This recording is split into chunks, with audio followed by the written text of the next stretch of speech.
This conference will now be recorded. All right, well, welcome. This is CAR02's 2019 Facility Plan meeting with State Construction Department, and we'll introduce ourselves first. Amber Leach with Planning. Your role. Oh, and my role. Facility planning, assisting districts in filling out the information that is provided for this meeting. All right, Troy Decker Planning, and my role is quality control and make sure that we capture from the district and from the state those things that lead to potential biennium reports and appropriation requests. Good afternoon, Brandon Finney. My role in the department is to collect the data that is either capacity or condition, get it prioritized and present to legislative bodies for appropriations. Paul Severson. I provide support to our project management team in the form of leadership and coordination with them. And today I'll be working with Michael Burnett, who will be introducing himself next. Michael Burnett, I'm a project manager in the design and construction division of SFD. I'm Charlie Kaufman, data analysis, research, also work in planning. Sally Wells, business manager for CAR02. And I'm Jim Copeland, superintendent. All right, well, thanks again for joining us. Sometimes we have some streaming difficulties, so I'm going to go ahead and turn off our video camera, and we'll just look at the documents as we go through. All right, so thanks for working with Amber to get this filled out. I think we have everybody present here, so I think we have everybody accounted for. Charlie does a really good job at capturing different sites and the images for those sites, so I really appreciate his hard work. And we've just kind of added these to our facility plans starting last year and kind of expanded that to all facility plans as of this year. And it just gives a good visual. And the nice thing about this is not only our staff, but in the future as your school district staff changes, they can have a really good record of what's been discussed in facility planning and use that to help them in future facility planning as well as yourselves. You have reviewed acreages and verified that it's accurate, so we appreciate that because we want your block grant to be as accurate as possible and you get the money you deserve. Nothing about land leases here, disposition, or land acquisitions, so I think we're good. And we're not, just like you, we're not going to put any notes unless there's something applicable, and we'll just keep going through the checklist. Property profiles, buildings, you've looked at those and confirmed. I think these are as accurate as they've ever been in our database, and this has to do with block grant as well and your major maintenance payments and your operations payments. You've reviewed building leases. These can have at times an impact on whether or not something is considered allowable square footage. And if your ADM drive's high enough and you can include that square footage within it, it actually impacts your major maintenance. And you've reviewed enhancements. We appreciate that. And that's important because we have to report on a yearly basis to the select committee these enhancements so that they know what kind of enhancements are being supported by school districts across the state. All right, so the first thing here is district appropriations. We're going to slow down. At any point, district, if you have anything to say, just pipe on in, and same with staff. So we do have this Elk Mountain Hannah HVAC replacement project, and so Michael, we'll turn this over to you to talk about that. That project is pretty well closed out. We went through warranty and punch list, and the contractor was LM Wilson. I don't have anything else to comment. Do you guys over there, Jim or Sally? I think what you said is right. I just what I'm not sure is the unspent funds, if those were contracted or not contracted. Hopefully those are not contracted funds. Right. We'll have to take a look at that. 41-day advertisements done. I believe so. Close out, right, warranties, items, everything. Yes. Is Yes. the warranty period, the 1-year warranty period, is that passed or is that still? It's still current. Still current. It's still, still covered. Okay. Okay, so are we saying then 100% of whatever remaining funds can be reverted? We're good? Yeah, Sally, what do you think? I don't know why not. I don't know of anything else out there. If anybody would know, it would be Michael or the architects, and I don't think there's anything else hanging out. Okay.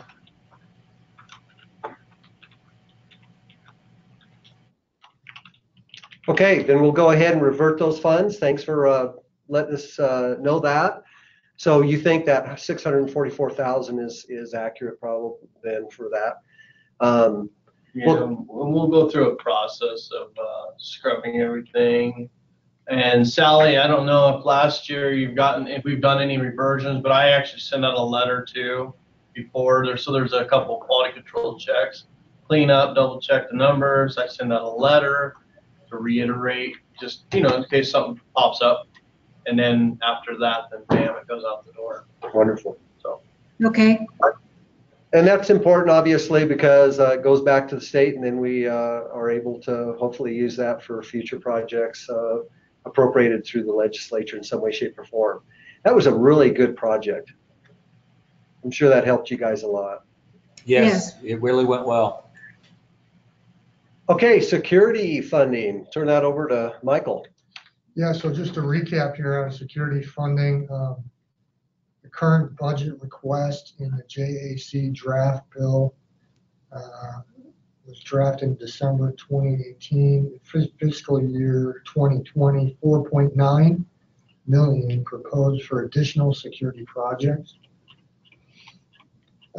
Fiscal year 21 and 22, 10% major maintenance for security has been discussed in select committee to not be in fiscal year 21-22. Unlike 10% enhancement funds, continued 10% major maintenance is not assured in the future. Previous 10% security major maintenance funding in 2016, that was House and Road Act 12. Fiscal year 17-18, a school district may expend up to 10% of the amount distributed under the major maintenance program for the period commencing July 1, 2016 and ending July 1, 2018 for safety and security building and facility needs. 2018 House Enrolled Act 62, fiscal year 19 and 20, a school district may expend up to 10% of the amount distributed under the program for the period commencing July 1, 2018 to July 30, 2020 for safety and security building needs. District written requests for CAPCON funding revisions will be honored. Moving funds between project appropriations must be in writing and acknowledged that there will be no backfill. SFD will honor change agreements made by SFD that are captured in written record. The goal of security funding is intended to give each district an equal opportunity to provide consistent security standards for Wyoming K-12 schools. The School Facilities Commission and Select Committee for School Facilities have continued to identify concern with the slow deployment of funds. Other potential funds available to the school district are the following: Homeland Security funding, as well as Department of Interior and private grants. Just a recap on the security conferences that we've had.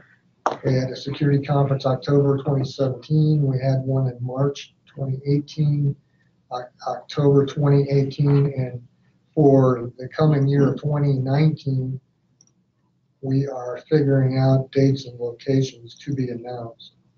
Other than that, the big question is there anything else SFT can help you do to move any security funds?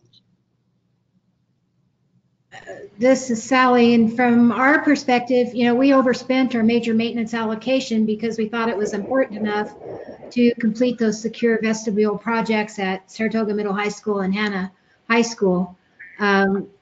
We have put in a work order for secure vestibule projects at Saratoga Elementary and Encampment, looking at spending approximately the 200,000 that we spent on the other two schools. And so we put in work orders for design, owner's overhead, and construction. And I think, Michael, you saw those. Those were best numbers that we could come up with, but we think that those security issues are important enough that we will proceed with our major maintenance money to use, but we would prefer, if there's security money out there, if we could get that. Can we have some of our reverted money from our capital project to do securities? Hey, did you couldn't hold your smile on that one, could you? No, I had to smile. You could hear it in my voice, I know. Well, your job is to ask, right? Right. So basically, in summary of all the information that Michael gave, if this legislation goes through this year, you're going to be able to open up some things here and cover the 20 elements. But it's only with regard to what was generated per building, per element, that you're going to be able to spend it on. So you can't create like new projects outside of these 20 elements. That's one issue, right? Right, outside the 20, and also it has to be identified in the assessment. So just because it's one of these 20, you can't create a new project. You can just add additional funding to one of the elements that was identified in the assessment that was done in 2015. And I believe that those vestibules at those two schools were identified in that assessment. Okay. Well, if that is the case, then you absolutely can use money if the legislature approves this additional 4.9% towards those. Understand. And one of the reasons that we're making such a point of identifying the security funds, and there have been two of them recently. I came across a superintendent, and I was asking how he was going with the expenditure of their security funds, and he told me with a straight face, he says, "We've never received any security funds. What are you talking about?" So despite we feel like we've tried to inform districts that security funds have been available since 2015, not all districts understand that. Mm-hmm. And then there was a big article in the Casper Star Tribune basically lambasting the state for not putting money out for security for schools. And so for whatever reason, the fact that we are making resources available isn't penetrating people. They don't understand it. They don't know what's happening. And so we're just trying to make a point. If anybody is asking you, I think it would be in your best interest to say, yes, we've gotten funds and we're expending them, which you obviously are doing. Correct, because, and we're on board. Yeah, and there's a lot of people who do not understand this process. So that's part of the reason we're taking some time and focusing on it here. And your current balances, as Troy has shown up here, if those are actually expenditures in arrears, you can't, depending on what the work is, you may not be able to use regular major maintenance to cover those, and you may not be able to use your capital construction fund. So that number that has been highlighted up there may be something for you to resolve at some point. Does that mean we can't use regular major maintenance funds to finish projects like that? I mean, we've already spent them on those two vestibule projects. Does that mean that we can't? I mean, that doesn't make sense. If it doesn't qualify for regular major maintenance, then the answer would be no, you can't. Okay. So case by case, they have to be reviewed, but if it does not qualify for regular major maintenance, it's not one of the capital construction projects, then the expenditure of major maintenance funds may not be allowable to cover this deficit that you are showing. Okay, so if the project had been approved as a major maintenance project without the security flag on it, it would be okay. Correct. Okay. And there are several projects that are But if it did not exist before, if this is work that did not exist, it will not qualify for major maintenance. Major maintenance cannot create something new, with the exception of 10% security money. Okay. Well, since it's an identified fault in the buildings with our evaluation, then it should be covered by major maintenance, whether it's security or not. No, that's not true. Okay. The assessment, and that's why capital funds were brought forward to cover the cost of that assessment, because those did not qualify for major maintenance. Okay, so the projects that we've put in for encampment and Saratoga Elementary, can we proceed with those? Have you given approval on those?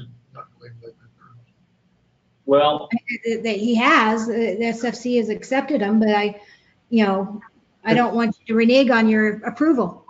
Well, I think, Sally, I think it's just like any other major maintenance project. You may identify, let's say you identify a project and it qualifies for major maintenance or for whatever category major maintenance, and let's say you say 100,000, you say 100,000, but you have 200,000 in the bank. If that project costs 300,000, you don't have the authority to go beyond the budget. Well, and yeah. so those are approved projects, but it's your responsibility as a business manager to stay within the budgetary amounts of those approved projects. And the concern we have here, and this isn't in any way, shape, or a rebuke, it's just a matter of fact. When you look at up there, the 2017 and 18 appropriations for security funding, okay, those are one-time allotments. They're session law. Those aren't generated through normal major maintenance calculation methodology through the state statute. So you may never ever see those kind of funds come, and so you're in the hole. And so there is there's no more money, and so you should not proceed to spend any more 10% security monies because there's none there. What are we going to do with that negative 105,000? We're not enforcement, okay? We're an agency that money travels through, and we try to inform and educate and help districts abide by state statute and session law, but we're not enforcement. So we're not going to be slapping your hand here. But we did want to give a clear message that yes, we recognize, and you recognize you're overspent, and outside, if it qualifies for 10% security, even though Michael approved it, and it does qualify as a project, you don't have the money. Therefore, we recommend you not move forward. So all security for us is stopped right now then? Yeah, because there's no designated money in that category for you to use. So Michael, can I change the tag from security to regular major maintenance on those projects? The caveat would be, is it putting in new element systems or components that aren't existing today? Or is it replacing stuff that's already there? It's replacing stuff that's already there. Then it should qualify. Then it should qualify major maintenance. What does he mean by replace? Well, if we're moving walls and changing where doors go, the doors and the walls are already there. So we're replacing the walls and doors to make the vestibule more secure, which makes it a security project, but it's major maintenance because we need to do that as maintenance to the building as well. Right. It It's sounded not that all those systems are failing, it's because they're not correct. right. It sounded all good there, except for the move part. Major maintenance does not move elements. Okay. So if you're doing them in place, not a problem. But if you're putting them in a different location, then major maintenance is not appropriate for that. Okay. So if we decide that the door's in the wrong place and we put the door in another place to make it more secure, is that moving it? I mean, the walls. Is it the same door? Is it the same door, or is it a new door? We could use the same door and just put it in a different place. Or replace. We're not replacing, or we could replace the door with a new door, with a different door, but we don't want it where the door is. So, Yeah. See, yeah, that's where we start. see how confusing that is? Because I had put those those security projects in as major maintenance because that's where they were approved for Hannah and Saratoga Middle High School. They were approved as major maintenance projects, not security. But when I filed my 680, they said, go ahead and tag them as security because that's what they actually were. But they weren't approved as security. They were approved as major maintenance. Originally. Oh, then you should correct your 680 report back to what it was. Well, okay, but that's not what you told me to do at the time. See that, so I can change it, but. If it was approved as regular major maintenance, that's how you should report it. Well, that's what I thought, but I was told not to so that you could show the actual security dollars that were spent. Well, security dollars can be spent with major maintenance. It just has to be replacement of existing equipment. And that's where most districts run into a problem because it isn't security equipment they're replacing. They're placing new security equipment. But if that is not what you were doing, there was existing security equipment that you replaced, then that does qualify for major maintenance. Well, we moved the vestibule from where it was. I want to say moved. I guess it's moved because we relocated the main door to each of those schools to a different place. So, I don't know, to make the buildings better buildings for safety of the students, I guess you'd have to call it security. But, Right. I don't know why we can't spend the major maintenance money that we have on security outside the 10% allowance, because the 10% allowance is part of, is it an additional funding to our major maintenance or is it part of what we get? It's part of with different rules. Okay. And that's why the 10% was different and it was unique to major maintenance because it allowed you to do things that did not exist, and major maintenance does not have that ability. Really, all major maintenance is correction of maintenance of what exists. Now, well, you could call that correction. We're correcting the way we enter the school. But here's my thing: the 10%, then we could have done neither project at either school. That was not enough to do security. Yeah. I mean, I don't understand why that 105. Now, if it was approved, you said if that was approved originally as a major maintenance project, then we're good to go. We just need to change that report and this number will change. Correct. Well, then that's what we need to do. Okay, so yeah, if you want to correct your 680 report, that would be sufficient, and file an amendment. Okay. But I will let you know part of the argument about moving things, because we have had requests where people say, what we're going to do is we're going to fix this wing of the school. We're just going to fix it in the new location, and then we're going to tear the old one down. And that is not an appropriate use of major maintenance. And that also is the same reason why deciding to move wall, move door, because once you open the door, we have no place to stop. Well, I understand. I mean, it's to me, there's a difference in building a new wing and then closing an old one, or just renovating a current facility to modern standards, which is basically what we did with those vestibules. I understand, as long as the modern standards don't exceed any material or component that didn't exist before. If you're adding new components that didn't exist in your modernization, that doesn't qualify. So if they had 2 doors and they replace them with 2 doors, that'd be great. That's if okay. they added a 3rd door, that wouldn't be great. That's not good, right? Got it. If they have windows and they replace those, that's fine. And usually this argument comes surrounding air conditioning. People want to add air conditioning to every school that doesn't have it, but if you don't have air conditioning, it does not qualify for major maintenance.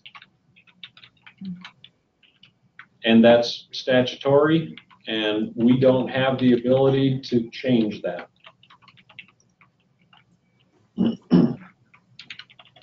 So could we have her maybe talk to JJ about what's the cleanest way, just reconcile. Right, that, yeah. clean it up. JJ would have to be able to be involved with Yeah. that refiling of a 680 report because I do not know how that would happen.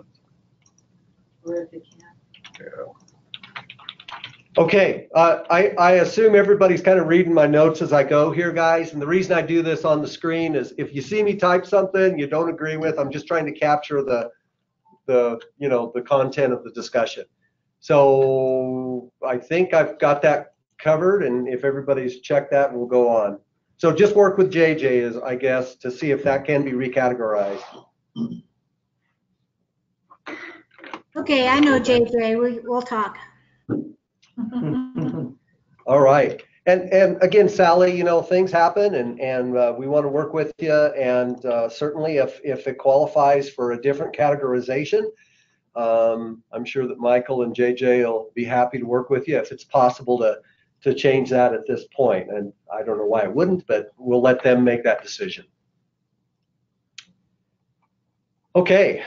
Well, that was good discussion. Go down to the next one. I'll correct this so it kind of doesn't run on forever. Okay, so let's go down to capacity.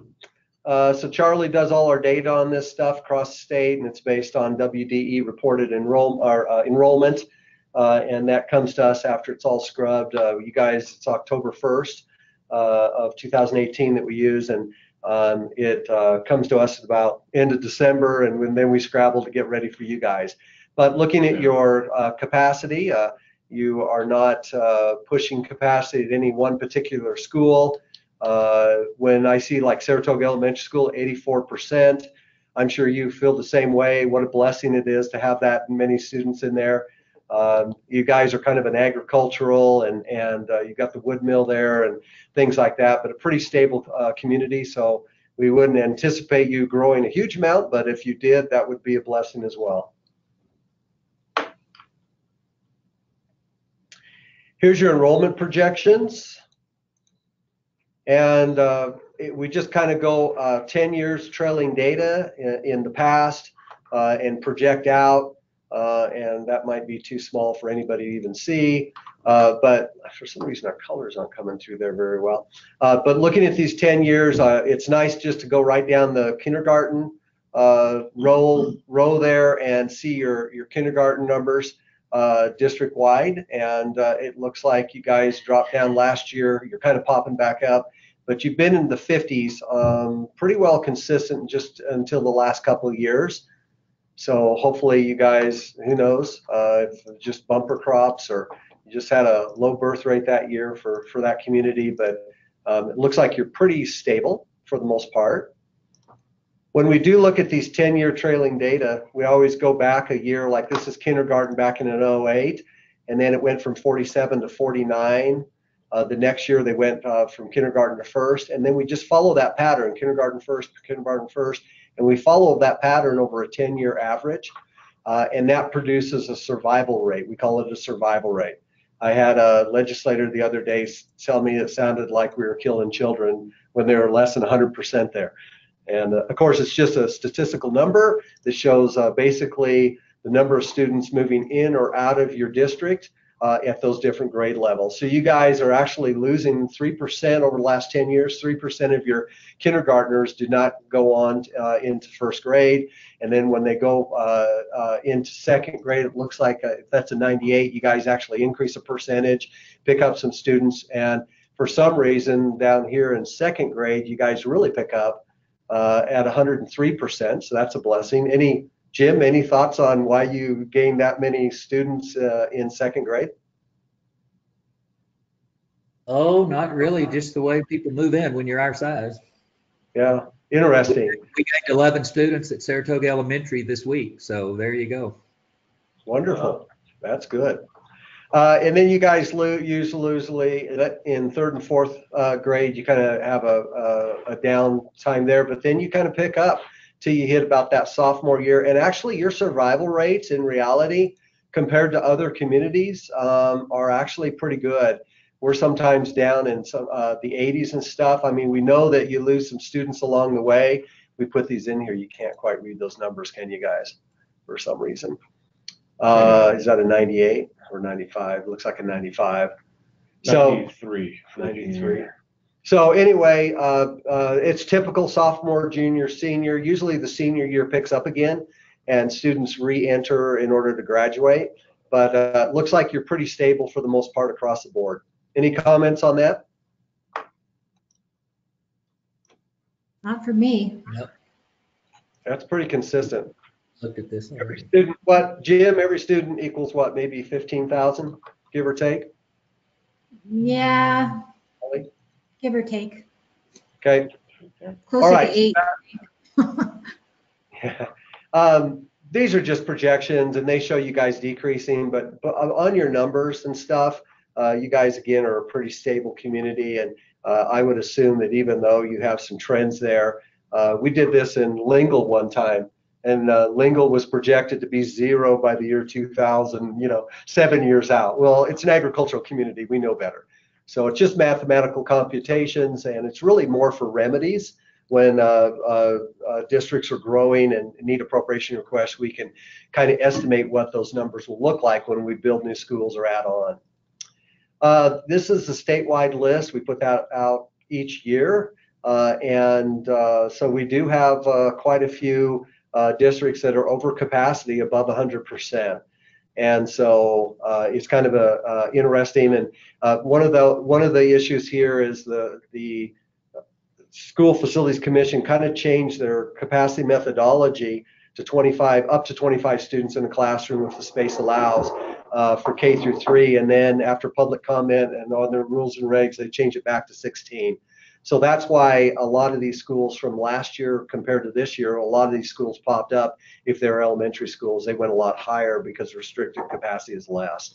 And they decided they would just go ahead and kind of match the 16-to-1. It's not a 16-to-1 ratio how we do this, but they went ahead and decided to match the 16-to-1 ratio in state statute that is no longer required, but you're to aspire to. What did they say?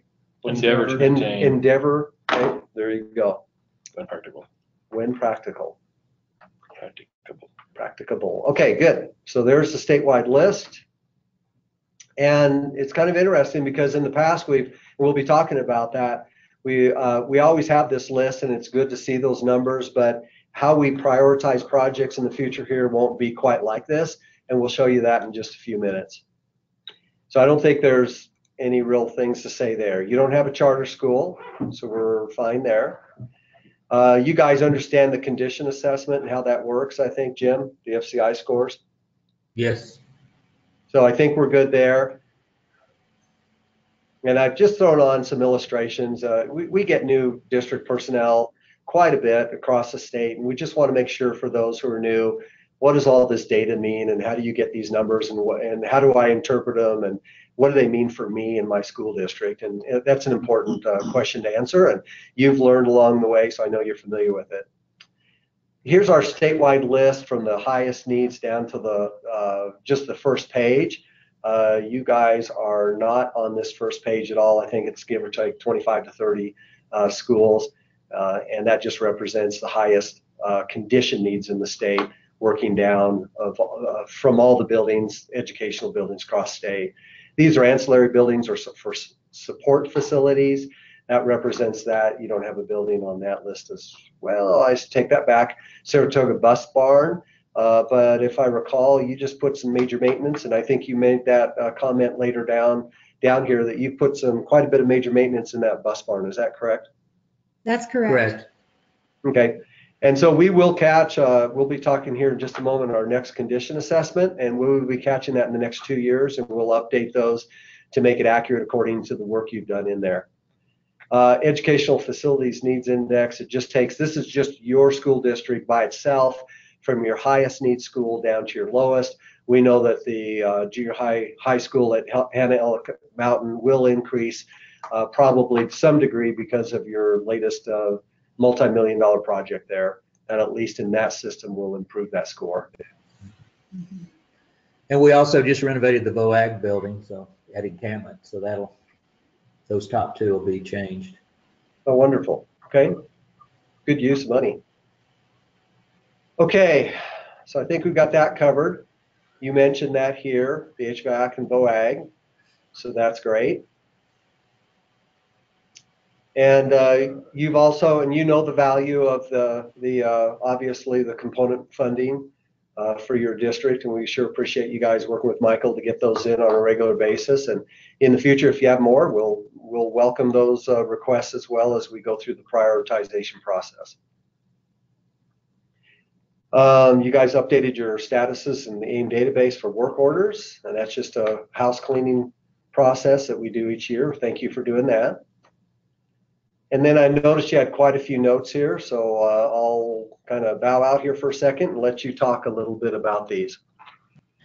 Well, basically what happened is we met with our custodial staff, and they had projects that they want to work on for major maintenance work orders and so forth, but they didn't have the dollar numbers to go with it, so I couldn't put them in AIM as work orders until they get me some good solid numbers to go with it. But I wanted to make sure that you were aware of projects that we do want to add and complete with our major maintenance funds. So that's what this list is for. And then we'd recommend next, not this year, but the next biennium, 2 years from now, when because what we're doing here is facility planning for the biennium 21-22 biennium budget. And then, Sally, we just recommend on the next biennium, 2 years from now, have all those numbers in place, because if you ask for component funding, we'll have to have all of those accounted for what you're going to plan on doing your major maintenance. Does that make sense? Yes, it does, and I'll sure remember that in 2 years. You're not retired in the next 2 years, are you? No, I said I'd remember in 2 years, right? Don't laugh. Yeah. Okay, so PM has reviewed and all of your work orders up to this point. Can I make one statement here, Troy? You betcha.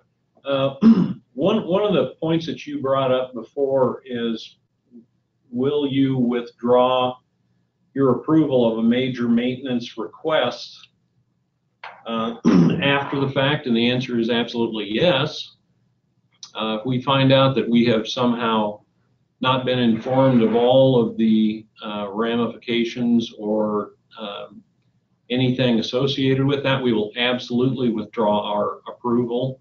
And just in the same way, we will reconsider not approving something. So this is a very dynamic system. So in answer to your question, yes, we would withdraw an approval of a major maintenance request if we found out that what we were analyzing was not accurate.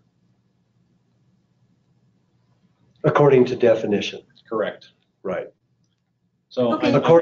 According to balance. So I mean, we approve. We're not in charge of their balances. They are. We they are have their, not. So that would not happen. He's not saying that, you know, we may recognize that you have a negative balance here, but it's not our job to balance your books. It's your job. And so that would not require a reconsideration from us to approve. In concept, you would approve the project because it qualifies for what they're asking for if it's accurate. Right. And then, because I'm taking a look at the list that you provided, because there's two of them here. It's like crow's nest replace. I'm guessing that one would not be approved based on what exactly replace means. Reseed a field, that's operational cost. We would not approve that. So I do see items here, and that's why each of these has to go through the process of review.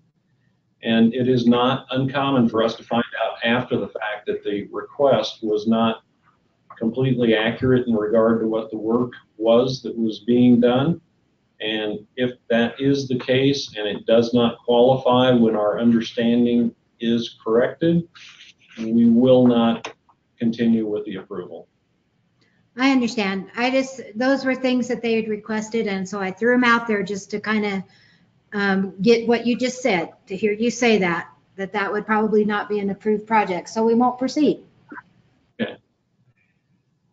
Sally, one thing, and I think we sent out a director's memo. I hope we did, on the 8% balance. Do you remember that, the 8% major maintenance? Yeah, vaguely. That 8% has been like it's $69 or $70 for 5 or 6 years. So what we'd recommend you do is 8% is really just an earlier version. The biennium before, the 10% was realized and acted upon by the legislature. So Yeah, they both were of these, at the same time. yeah. So both of these qualify. If you would please, next time you have you know, an enhancement or something that qualifies for 10% enhancement funds, could you just use that $75 up your 8%? It's the same type of money, same category, and let's just zero that out if that's good. And I'm sure you'll remember that as well. Okay, yeah. Yeah. Thanks. Jim had a question. Can we move that 105 over to enhancements? No. No. Why? The enhancement money still does not qualify to create something new. It is only for maintenance of something the district owns, but not creating something new that it does not already have. So it can be used to correct a district enhancement that exists. Okay.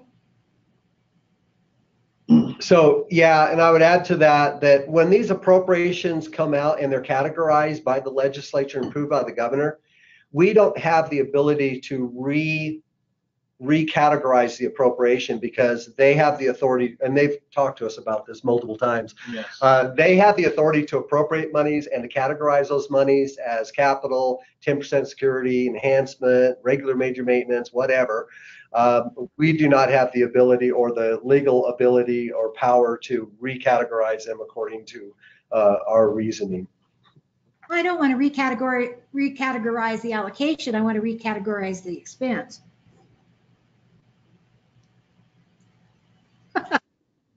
Yeah. Well, again, let's go back and see what the elements are that you move from regular major maintenance to security and find out where that puts you. Right. Right. I get you, Sally. No problem. Right. If it qualifies for the other, it can be expended. Absolutely. That's correct. Yep. Just what you wanted to do is redo your 680. Not. Here's just last year's priorities. We just in the past we've had bar graphs or whatever, but just list your highest expenditures. Obviously, it's exactly what you said. You're spending money out of 10% security, and down to your lowest expenditure. So last year, $825,000. That's a lot of money to be spending, and I'm sure good use. And then we just broke them out by building. Each building has just breakouts of the categories or the components per building and how much you spent per building.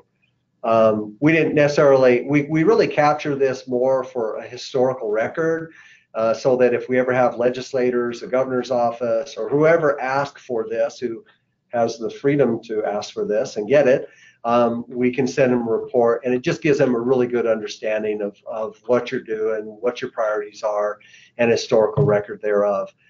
So any comments on past expenditures? Nope, it all looks right. Okay, low condition scores. I was kind of looking through these a little today or just right before this meeting. So one of the questions we get from legislators is are districts spending money on their low scoring systems? Are they taking care of the highest needs first? And so what we do is we always let the districts speak for themselves. I know we have what do I want to call that, drop-down menus for specific responses in this column. I think this one's left open for whatever notes you guys want to put. So we always tell districts, hey, if this goes to a legislator from your community or the governor's office or whoever who asked for that in government, is it a good, solid report of what you're doing, and would it reflect the good use of monies and that you have a good plan? So we do that, and we just let you speak for yourself, and we appreciate that. Any comments on dealing with your low condition scores? Definition of fittings and fixed furnishings. What is that? Most people call it casework. Casework. So cabinets, countertops, wall cabinets. Wow. Would bathroom stall dividers count for that? No. So those are partitions? Yeah, they have a separate category. So like on one down there, fixed furnishings, it's showing $543,000. What's to be completed in 4 years? I can't see what it's on. I think it's HEM. Oh, right here, fixed furnishings? Yeah, so what is that? Because I don't know. Right. So when you, I think, do we have this actual spreadsheet in there, facility plan, Amber? Yes, In there? you can have it. Okay, when you go in there and you export this, it's an Excel. And if Okay. you click on this surveyor notes, they actually have specific notes with regard to fixed furnishings and why they scored it a 2. But all that Okay. is, this is a deferred maintenance value. So you have a replacement value as a whole for that system. And then according to the percent of deficiencies that an assessor, so let's say you had 50% or more of deficiencies that they identify through their scoring matrix, then that would score it as a 1. And so these numbers they're associated with percent of deficiency per system. And then they also have multipliers within that formula for, what do you call it, guys? You get all this RS means, through RS means. And so they use RS means and the quantity of what you have as fixed furnishings within that building in order to generate that deficiency number. So this is a building as a whole in your Elk Mountain Junior High School. Your fixed furnishings as a whole are combined, and that's an estimate. That would include things like design, owner's overhead, all those things are in addition to this, but it's just a dollar amount based on a percentage of deficiency. Okay, so tell me, would the HVAC system have corrected some of that? No. No. Okay. We're talking cabinets in the library and classrooms. Oh, okay. Walls, counters. Those are probably all original cabinets and stuff, right? Yeah, probably. Yep. That's why it was so large. No. Okay, I'll go in and look at the surveyor's comments. Yeah, and that should help you somewhat. And then the next round of assessments, you guys are more than welcome, as if you don't have anything better to do with your life. But it really does help to walk with those assessors and see those things, or at least have someone walk with them. And I know you did, and I think you retired, but just know that if you want better or continuing information and understanding, whoever does that in your facilities and accompanies them can really help you understand what was assessed as well. And then we do provide, in the process of these assessments, we do provide training, and we actually talk about how they assess, what these different categories mean, and we actually train on the front end of assessments for districts. And I don't know if we videoed those or not last time. I don't know if we did or not. If recorded. But anyway, we do provide training for you guys as well to help educate you on what these different categories mean. Okay, well, shout out to CAR02 for no number ones. I would say, yep. Oh, you've got one. It's not complete. There's one, but it's done. Okay. They completed them. So shout out to CAR02, right? Holly, you're all. Good job. No, obviously you guys are taking care of things, and we really appreciate it. And what a blessing it is. Brandon's going to be talking in a few minutes. We keep asking for more money in major maintenance, and so far the legislature is supporting that, and we'll hope that continues, because you guys can use more and more major maintenance as it comes through to deal with a lot of these things. And I'm sure you'd love to be proactive, not just reactive to taking care of them. So did you see that bill that's in the legislature to lower the percentage? No, it's from raising. 3% down to 2.5% and 2%. It's raising. What it was. 2.5. House Bill number 8. Yeah, that's Yeah. raising the percentage from 2 to 2.5%. Oh, it's raising it? I thought it was lowering it. See, you're used to the block grant where you get cuts all the time. Yeah, that's right. We're on the good guy side. You get increases. Okay, good. Looking at your statewide condition assessment, here's a proposed schedule. You can look through that. I'm sure you saw that.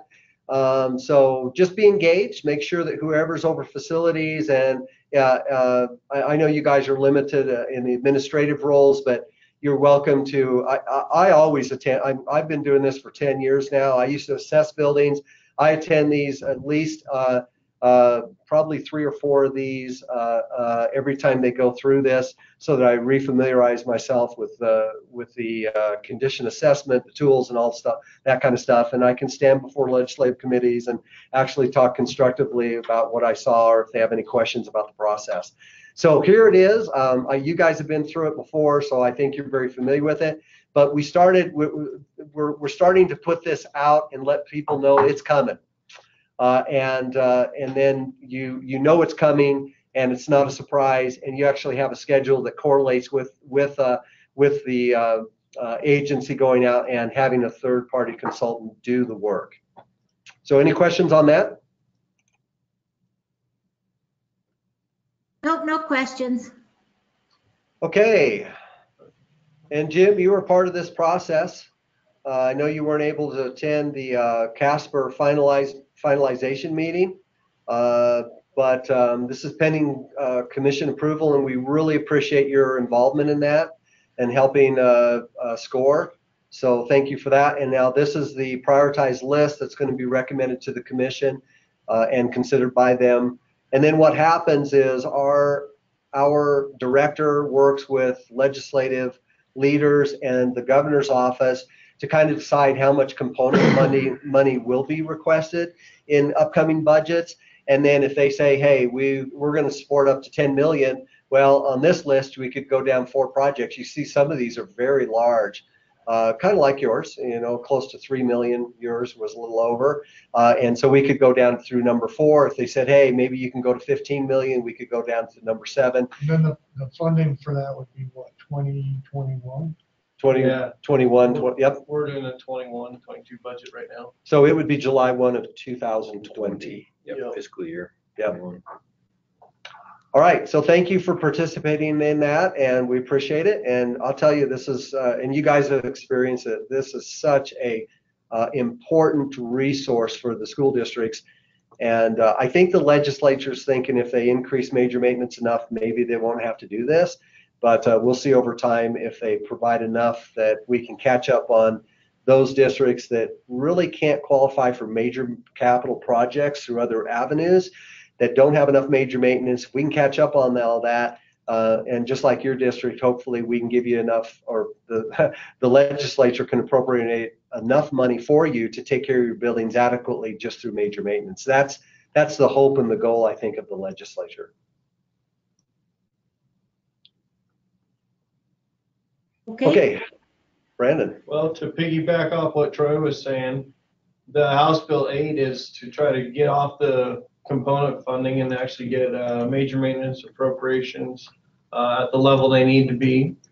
Last year they had the same bill. The bill had a couple additional caveats in it, which was the computerized system. They stripped that out and just tried to get the funding. So it's actually an increase in the major maintenance payment. So you'd see a benefit on that.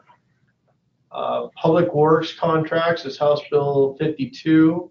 It has to do with procurement of FF&E, and they want to have it written, the specifications, so that Wyoming residents can go after it, because it's a unique market, and a lot of times the vendors, it's hard to become a supplier of certain vendors, so they want to open it up for Wyoming people first. Scrolling down, next one is procurement. So when the state construction department was created, 9/2/3004 talked about creating policies and standards on procurement. When we got into doing that deliverable, the statutes are all over the board, and the biggest thing is they're really dated.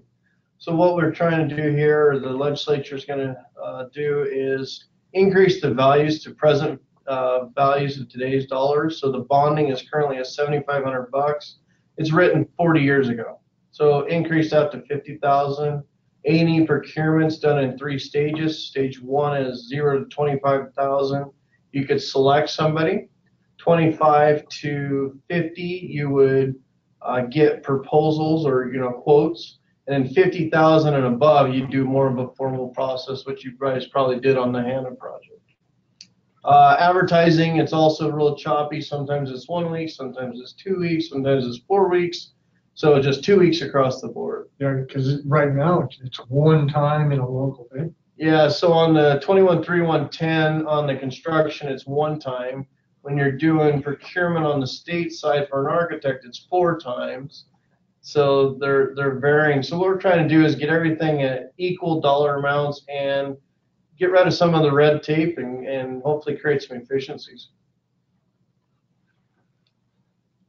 Public records, that's just something where if you get a public records request, you got 10 days to get the response out. If you don't get it out, there's potential penalties up to a felony. County zoning, not having the local municipality setting restrictions that would restrict private schools from doing projects and providing schools similar to what the state provides. Now, in addition to that, some new bills just came out last night. I'll run through those because one of them is major maintenance, and it is House Bill 78. And what it would do is take your major maintenance payment. Right now, we're doing 75-25 payments, 75 in July, 25 in September. This would take it and make it quarterly payments. So throughout the year, you'd get that payment broken up into 4 payments. That's House Bill 78. House Bill 80 is a supplemental budget, which we'll go over here in just a second. And those are the only ones I would probably, oh, there's another one on school safety and security, Senate File 64. It's on the education side coming through. Those that all have perhaps some impact on your district. Oops, was that all of them? Yeah. I was a little late, sorry. You talked about those, okay. But going down to the budget, I'll show you some stuff that could also impact you.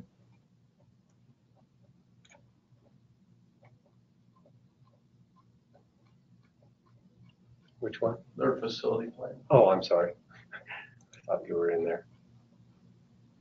So right here, these are a couple, these are what we have. We have it's like $34 million coming through. Satellites in Sweetwater, that's an Satellite High School. John C. Siffers in Sheridan 2.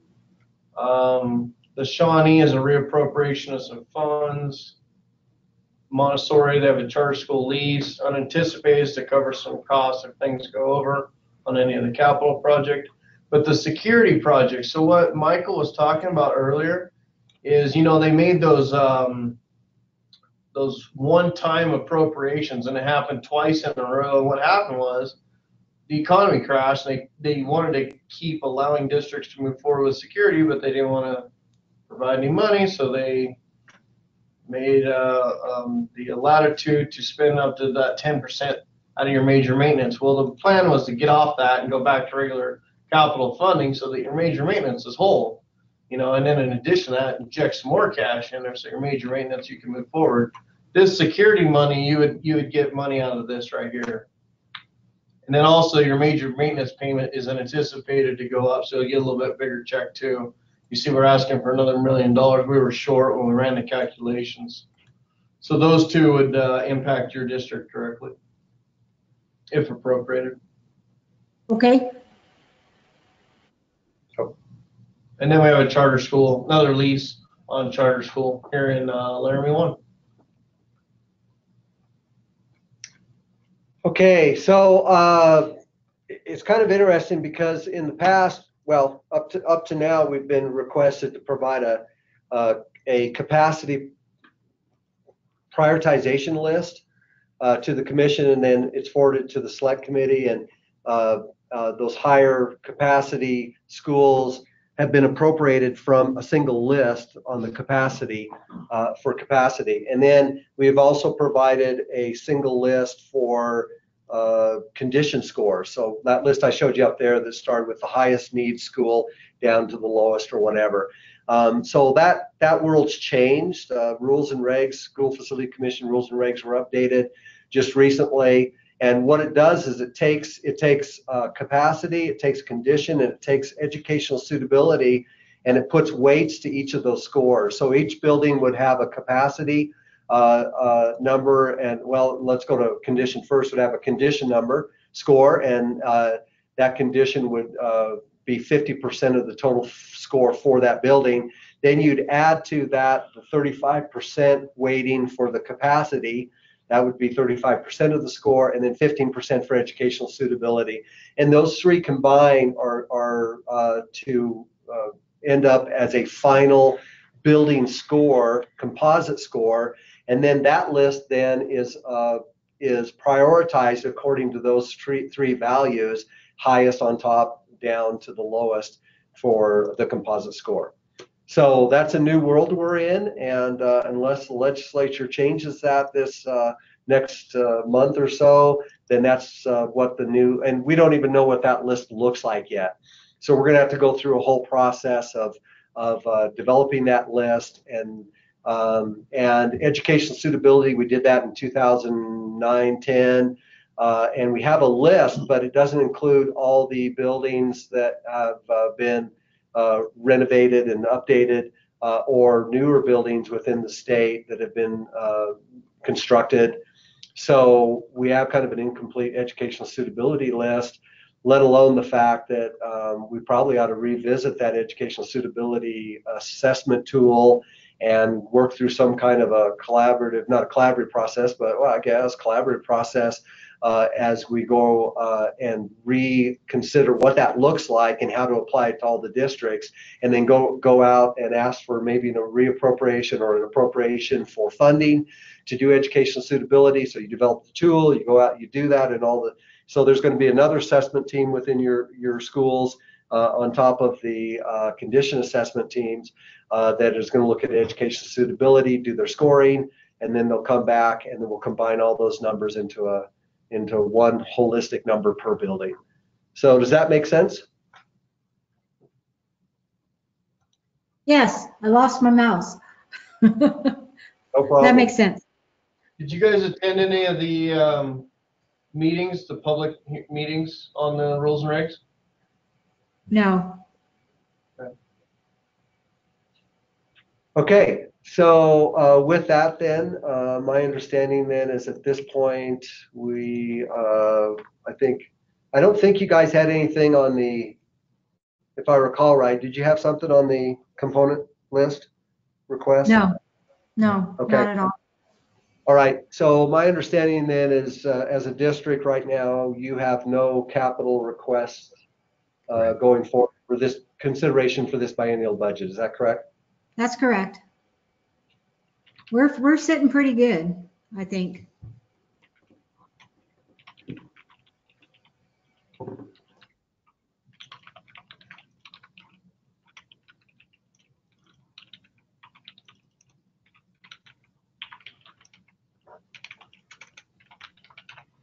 Okay, so last thing then, thank you so much for your time this afternoon, and we're about done here. Any unique issues, ideas, or concerns that you'd like to talk about before we close out the facility plan meeting?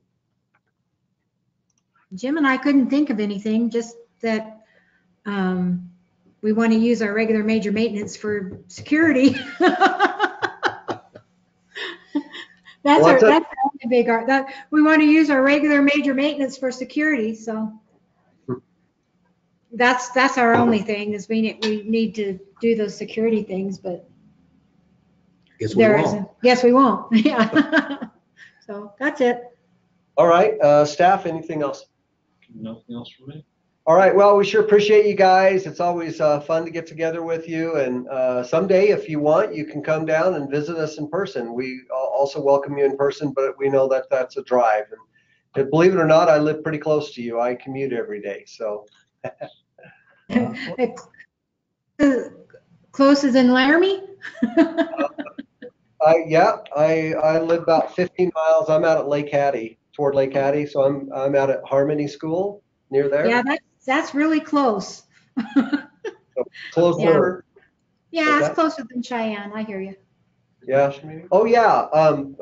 Brandon brings up a very good, important point, and that is that I don't know if Shelley talked to you, but we wanted to have our commission meeting with you in September to actually have our commission meet in your school district. Okay. What kind of facility do you need? I mean, if you'll just, we have, access to the community center, but we need to reserve it.